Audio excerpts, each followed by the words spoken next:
नमस्कार, मैं पायल शुक्ला आप सभी का स्वागत है इन 24 न्यूज में। आइए एक नजर डालते हैं अब तक की 25 बड़ी खबरों पर। नागपुर में हुई हिंसा को लेकर राजनीतिक घमासान हुआ शुरू। इस हिंसा में 30 से अधिक लोग हुए घायल। महाराष्ट्र के मुख्यमंत्री देवेंद्र फडणवीस ने कहा हिंसा की बनाई गई थी योजना, जबकि विपक्ष ने सरकार की ओर से विफलता का लगाया आरोप। नागपुर में अफवाह के बाद भड़की हिंसा तनाव के माहौल को देखते हुए महाराष्ट्र के मुख्यमंत्री देवेंद्र फडणवीस और स्थानीय सांसद नितिन गडकरी ने लोगों से शांति बनाए रखने की अपील की और लोगों से अफवाहों पर ध्यान न देने को कहा। विधान परिषद में विपक्ष के नेता अंबादास दानवे ने नागपुर में हुई हिंसा के लिए मुख्यमंत्री देवेंद्र फडणवीस और उनकी सरकार को ठहराया जिम्मेदार। उन्होंने कहा सत्तारूढ़ भाजपा राज्य में सद्भाव को बिगाड़ने की कर रही है कोशिश। नागपुर हिंसा को लेकर भाजपा के विधायक प्रवीण दटके ने नागपुर पुलिस पर लगाया बड़ा आरोप। प्रवीण दटके ने कहा नागपुर में हुई हिंसा के दौरान पुलिस हिंदू नागरिकों के साथ नहीं थी खड़ी। राज्यसभा सदस्य प्रियंका चतुर्वेदी ने भी नागपुर में हुई हिंसा को लेकर मुख्यमंत्री देवेंद्र फडणवीस के नेतृत्व वाली महाराष्ट्र सरकार पर साधा निशाना। चतुर्वेदी ने किया दावा महाराष्ट्र को रणनीतिक रूप से निवेश के लिए अनाकर्षण बनाने की दिशा में ले जाया जा रहा, ताकि पड़ोसी राज्य गुजरात को लाभ उठाने में मिल सके मदद। इंडिया कोऑपरेटिव बैंक से जुड़े 122 करोड़ घोटाला मामले में मुंबई पुलिस की ईओडब्ल्यू ने बीजेपी के पूर्व महाराष्ट्र सचिव हैदर आजम के छोटे भाई हाजी जावेद आजम को किया गिरफ्तार। ईओडब्ल्यू अब आजम के वित्तीय लेन देन की कर रही है जांच। नागपुर हिंसा को लेकर उप मुख्यमंत्री एकनाथ शिंदे ने उपद्रवियों पर सख्त कार्रवाई करने की कही बात। साथ ही साथ उन्होंने औरंगजेब की कब्र हटाए जाने की दोहराई मांग। नागपुर हिंसा को लेकर शिवसेना यूपीटी के नेता संजय राउत ने देवेंद्र फडणवीस सरकार पर बोला हमला। उन्होंने सीएम पर दंगे को न रोकने का लगाया आरोप। कांग्रेस सांसद इमरान मसूद ने लोकसभा में सहारनपुर रेलवे स्टेशन का नाम बदलकर माता शांकभरी देवी करने की मांग की। यह मांग राजनीतिक रूप से मानी जा रही है महत्वपूर्ण। इस मांग से हिंदू वोटरों को लुभाने की कोशिश में है कांग्रेस सांसद। दिल्ली में महिलाओं को 2500 रुपए देने वाली महिला श्रम निधि योजना को लेकर बीजेपी सरकार बना रही है गाइडलाइन। सूत्रों के मुताबिक योजना का लाभ केवल एक परिवार की एक महिला को मिलेगा। बीपीएल कार्ड धारक महिलाओं को दी जाएगी प्राथमिकता। प्रधानमंत्री मोदी ने आज लोकसभा को किया संबोधित। महाकुंभ पर रहा पीएम मोदी का संबोधन। प्रयागराज में महाकुंभ के सफल आयोजन के लिए उन्होंने यूपी खास तौर से प्रयागराज के लोगों का किया धन्यवाद। लोकसभा में नेता प्रतिपक्ष और कांग्रेस सांसद राहुल गांधी ने प्रधानमंत्री मोदी के महाकुंभ पर दिए गए वक्तव्य पर कहा मैं प्रधानमंत्री की बात का करना चाहता था समर्थन। कुंभ हमारी परंपरा है, संस्कृति है, इतिहास है। हालांकि एक शिकायत थी कि प्रधानमंत्री ने जिनकी मृत्यु हुई उन्हें नहीं दी श्रद्धांजलि।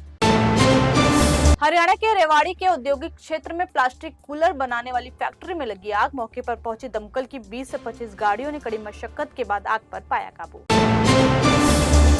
ओडिशा के बीजेपी सांसद प्रदीप पुरोहित के बयान पर खड़ा हुआ विवाद। उन्होंने प्रधानमंत्री नरेंद्र मोदी को छत्रपति शिवाजी महाराज का बताया पुनर्जन्म, जिसके बाद सदन में जमकर हुआ हंगामा। कांग्रेस ने इस बयान पर उन्हें घेरा और देश से माफी मांगने को कहा।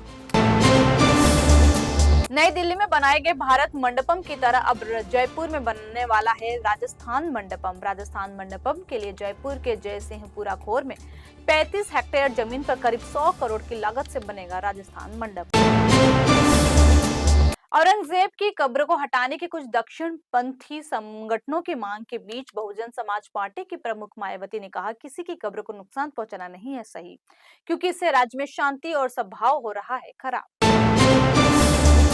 पंजाब के मोहाली में नगर निगम की मेडिकल टीम ने चिकन की दुकानों पर छापा मारकर करीब 60 किलो बदबूदार फ्रोजन चिकन किया जब्त। साथ ही इस दौरान टीम ने मोमोज बनाने वाली एक फैक्ट्री के फ्रिज से कुत्ते का सिर किया बरामद।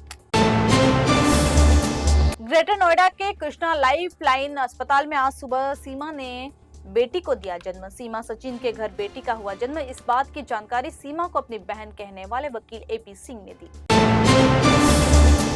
नागपुर शहर के विभिन्न क्षेत्रों में औरंगजेब की कब्र हटाने की मांग को लेकर जारी तनाव के बीच पूरे क्षेत्र में बीएनएसएस की धारा 163 के तहत कर्फ्यू किया गया लागू। वहीं शहर के सभी स्कूल और कॉलेज को किए गए बंद। पंजाब के संगरूर से अजीबोगरीब मामला आया सामने, जहां पर बालों के इलाज के लिए आयोजित मुफ्त कैंप में इलाज कराने वाले 65 से अधिक लोगों के आंखों में जलन की शिकायत आई सामने, जिसके बाद सभी इलाज के लिए पहुंचे अस्पताल। कैंप लगाने वाले को खोज रही है पुलिस। प्रवर्तन निदेशालय ने कर्नाटक के बेंगलुरु में अमेरिकी अरबपति जॉर्ज सोरोस समर्थित फर्म ओपन सोसाइटी फाउंडेशन के खिलाफ की छापेमारी। जांच एजेंसी के अधिकारियों के अनुसार विदेशी मुद्रा प्रबंधन अधिनियम के उल्लंघन से जुड़ी थी छापेमारी।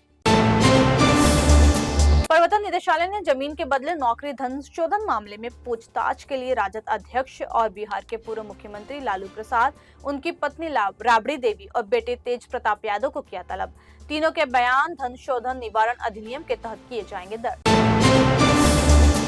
माता वैष्णो देवी के दरबार में सुरक्षा चूक का बड़ा मामला आया सामने, जहां एक महिला पिस्टल के साथ वैष्णो देवी के दरबार के एक भवन तक पहुंच गई। हथियार मिलते ही मचा हड़कंप। पुलिस ने हथियार को जब्त करके महिला को किया गिरफ्तार। प्रधानमंत्री नरेंद्र मोदी ने नासा की अंतरिक्ष यात्री सुनीता विलियम्स को पत्र लिखकर भारत आने का दिया निमंत्रण।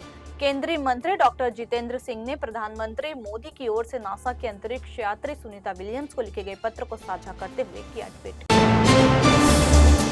गाजा में इजराइल द्वारा आज सुबह किए गए हवाई हमले में कम से कम 326 लोग मारे गए। युद्ध विराम के बाद गाजा में किया गया यह अब तक का सबसे बड़ा हमला। इसके साथ ही इजराइल ने लोगों से गाजा पट्टी खाली करने के लिए कहा। फिलहाल के लिए इतना ही। देश और दुनिया की तमाम बड़ी खबरों के लिए जुड़े रहिए N24 न्यूज से। साथ ही N24 न्यूज के social media platform YouTube, Instagram और फेसबुक को लाइक, सब्सक्राइब और शेयर करना ना भूलें।